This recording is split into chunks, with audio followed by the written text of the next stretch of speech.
Hey YouTube, it's me again, F&C Farms, headed over to the deer lease to plow some fields. As you might be able to tell, we're going up a pretty steep hill. This is an old home place, still all pretty natural. It's got two fields on it, a 3.5 acre field and a 1 acre field. Got creeks on two sides on the 1 acre field and a creek on one side on the 3.5. I've been leasing it a few years. Hadn't been plowed and planted in a while. It took me a while to get the fields back in decent shape and try to get some of the coffee weed and all the different weeds that's been growing up in it. And I have no clue what all of them are, but anyway, I've planted some corn and some food plots and some other things. I'm not sure what I'm going to plant in it this year. I'm just trying to get it plowed. There's that ignoring warning going off for some hydraulic issue here. Sorry about the sun coming in through the back. We're fixing to be in the shaded area coming up. And I'll switch you around to the front when we get on down towards close to the fields and let you see what it looks like down through here. The downside to these fields is one thing they will grow and grow abundantly is yellowjackets. I found that out the hard way. It's on my 240 massey, finishing up food plots and doing some harrowing. Got the big field done, was on the small field and found a rather large nest, or possibly three nests. Found out there was three nests in that field, and they wore this old boy out. I'm talking about over 100 stings before I could get away from them. I stuck with it though. I didn't abandon the tractor until I got it out of the field and could let the hairs down, but they stuck with me too. Get on some brakes going out through here. This cab slide over into the tree or something, and I'm in the Massey Ferguson 4707 cab tractor, as you can tell. And this is not my tractor. This is actually a used tractor that I've been looking at about buying, and it has some issues. I've got most of them fixed with the exception of the warning that keeps going off for some kind of hydraulic sensor, which I don't think would be a big issue to fix. But the problem that I've decided not to buy it is because it has an overheating issue when I get on the road and running it, and it's done it with me twice. I've only run it on the road any distance twice, and then going to check on cows and do some stuff over there. Went and ran the drag harrow on one of the pastures, and my son ran it over there and it overheated. May be a simple problem, but there's not enough difference between this tractor and a new one for me to warrant buying this used one with possibly a cracked head or cracked block or some kind of major issue that's going to cost me more than the difference between it and the new tractor. And I'm getting a pretty good trade in on my Mahindra, so we're going to go with the new tractor. So having said that, let's get down here and see if we can get some bush hogging done. I came over here and trimmed limbs back the day before yesterday, and to make sure I can get down through here with the cab. That's the warning beeper going off. Anytime you come off idle, the hydraulic warning will go off.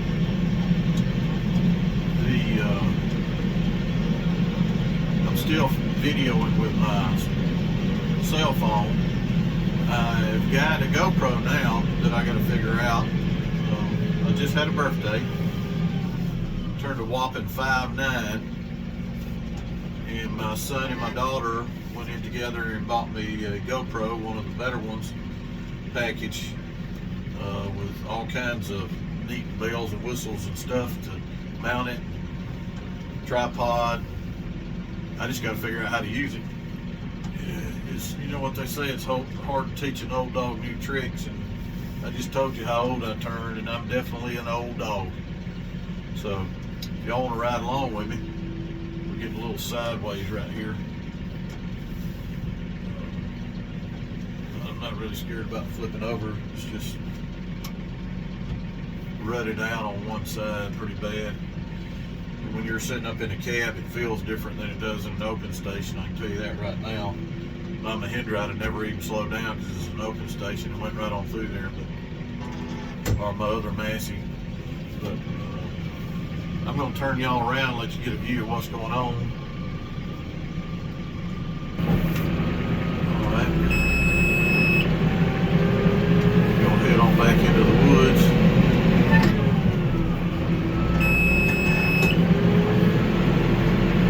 And see if we can get this bigger field bush hog. Hopefully we don't run into any yellowjackets while we're down here. It shouldn't take super long. Should be able to run a little bit of speed with this. This tractor has a 540 PTO. It does not have the 540E, the economic where you can run low RPM. It has the 1000 in the 540 on this 4707. Pretty sure on the new one that I'm looking at has the 540E, which I would rather have. I don't have anything I run 1000 RPMs on. So this bush hog brand, 8-foot bush hog. This is and I'll show you at some point, the bush hog. The bush hog is an 8-foot 3-point hitch bush hog. It is not a pull type bush hog. I wouldn't mind having a little bit larger bush hog at some point, but this one does all I needed to do, and it's wider than outside the tires even on this tractor. So we can get some stuff done with it. Should be getting close to coming up on the fork in the road to go to the two different fields. So I'm just going to try to get as much of the bigger field done tonight as I can. I'm not going to do the small field.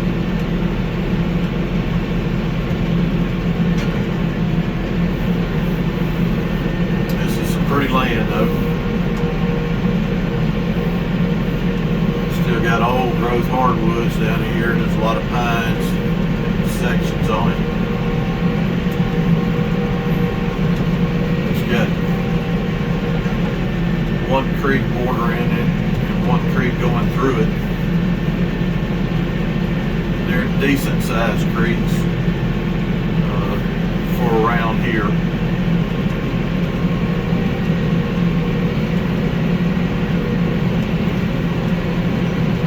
Bore y'all to death.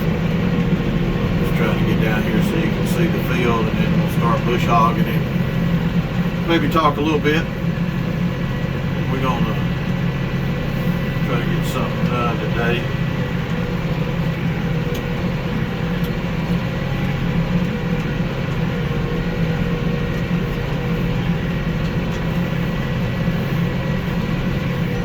It gets dark back down in here. This is an old home place. I couldn't imagine back in the day, it's been many years since somebody's lived on it, where you had to basically walk in and out of here or ride a mule or a horse in and out. These fields are not what you consider big fields, and most people would consider them big. I watched some of the farming stuff on there, and they're plowing 200-acre fields or 90-acre fields. When you're doing these 1 and 3-acre fields like I do, they look awful small. But if you think back in the day, the people that lived here probably plowed and did all this stuff with a mule or a horse. And these fields probably look gigantic when you're out there running them. Mule or a horse, I would imagine. It'll get a little bit lighter here in a minute. You can kind of see up ahead the field, right where you first come into the field, and it needs the trees trimmed back, and the owner doesn't oppose that, but it's going to take a lot to do that, and I haven't done it because I haven't really planted to grow food for any kind of harvesting for cows or for personal use, personal consumption. You can see the field coming up right here. We'll get into the field and let you take a gander at it.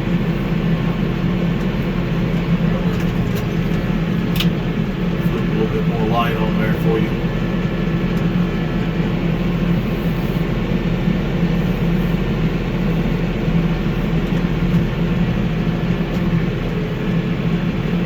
I ran into yellowjackets in this field also, but I didn't get stung over here.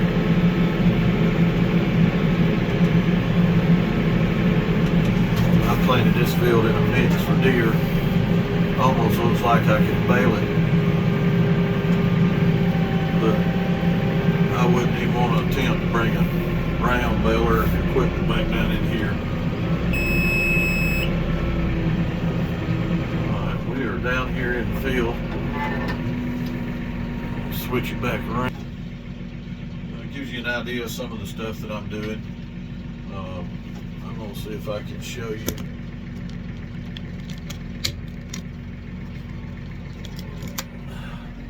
Y'all have to forgive my filming. I know it's not real great, but anyway, that's the bush hog I'm cutting with. It is a bushhog brand 3008 8-foot bushhog. Does a really good job. Replaced the what I call a rag joint. I replaced them last year, and also put new blades on it. So we should be able to get done with this. Have a little bit of quite a long time, and I'll be talking at y'all, and I hope that you enjoy the video, and I'm going to try to do some more on some of the issues that this tractor had and some of the fixes that it had, and my opinions of it, kind of a review of it so far, and we'll do another video on that later on. And good talking with you, and hit the bells, and thanks for I got one reply, and I'm sorry I can't remember names. I meant to bring your name up on there that about the tire shake and all, and I agree with him 100%. This thing will bounce you out of the cab, because I don't think the tires are full of water, completely full.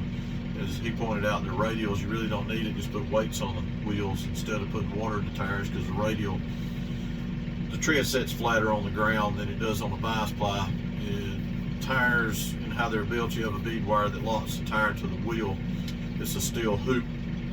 And in a bias ply tire, the cord that makes up the shape of the tire and holds the air pressure runs from this steel hoop at an angle across to the other steel hoop. A radial, it runs from this steel hoop straight across to that steel hoop, and so there it can flex a lot easier than having it crisscrossed, is run straight across.